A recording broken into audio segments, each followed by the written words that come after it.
Ne bouge pas, Brad. Je sens un truc.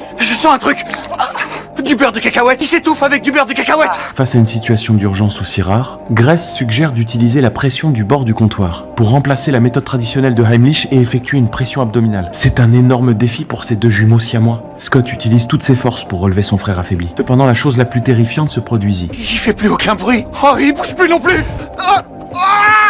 Scott, vous êtes là? Je crois qu'il est mort. Ça, on n'en sait rien. S'il vient de s'arrêter de respirer, il lui reste encore au moins 3 minutes. Scott croyait qu'il allait perdre la personne la plus importante de sa vie. Il regrettait de ne pas avoir souhaité un joyeux anniversaire à son frère ce jour-là. Grace ne renonça pas. Elle demanda à Scott d'utiliser la force d'aspiration d'un aspirateur pour aspirer le beurre de cacahuète. Mais cela nécessitait une grande force physique et une précision extrême. Scott devait réaliser cette tâche en moins de 2 minutes. Sinon, le cerveau de Brad mourrait à cause du manque d'oxygène.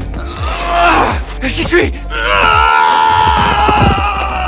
Suivant les instructions de Grace, Scott trouva la buse plate et longue de l'aspirateur. Il plaça doucement la buse dans la bouche de Brad. Scott savait qu'il ne pouvait pas se permettre d'échouer, car c'était leur seule chance de survie. Ça y est, c'est fait. Maintenant, allumez l'aspirateur.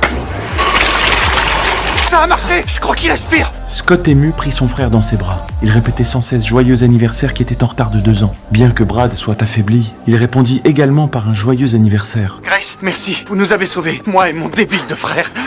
Reconnais-le. Tu peux pas vivre sans moi.